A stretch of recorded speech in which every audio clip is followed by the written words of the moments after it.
പുതിയൊരു വീഡിയോയിലോട്ട് എല്ലാ കൂട്ടുകാർക്കും ഒരിക്കൽ കൂടി സ്വാഗതം. ഇത് ഒരു വെറൈറ്റി സാധനമാണ്, സാഡ്ഗ എന്ന് പറയും. സാഡ്ഗ എന്ന് കണ്ടാൽ ഇവിടെ പറയുന്നത് ഇത് നമ്മുടെ ധാന്യങ്ങളെല്ലാം കൂടെ ഉണക്കി പൊടിച്ചിട്ട് അരച്ചിട്ട് അത് വെയിലത്ത് വെച്ച് ഉണക്കിയതാണ്. നമ്മുടെ പപ്പടം പോലെ ഇരിക്കും. നല്ല കടക്കായിട്ടുള്ള സാധനമാണ്, കട്ടിയുള്ള സാധനമാണ്.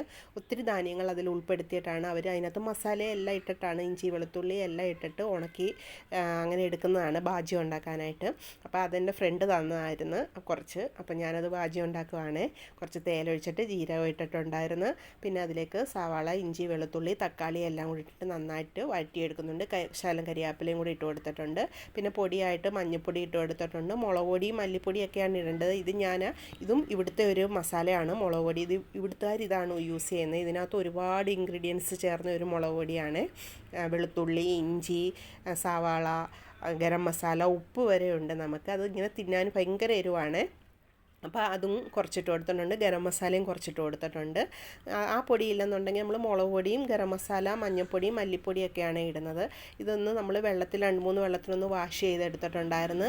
നന്നായിട്ട് കഴുകിയിട്ട് അതൊന്ന് ഒരു 1-2 മിനിറ്റ് ഒന്ന് കുതിർത്തതിന് ശേഷമാണ് മസാലയ്ക്കകത്തോട്ട് ഇട്ട് കൊടുത്തേക്കുന്നത്.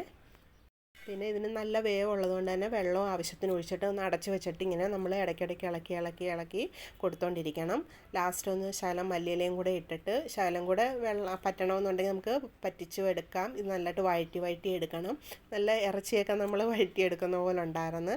പൊടിഞ്ഞൊന്നും പോകത്തില്ല കേട്ടോ. നല്ല ഹെൽത്തി ആയിട്ടുള്ള ഒരു സാധനമാണ് ഇത്.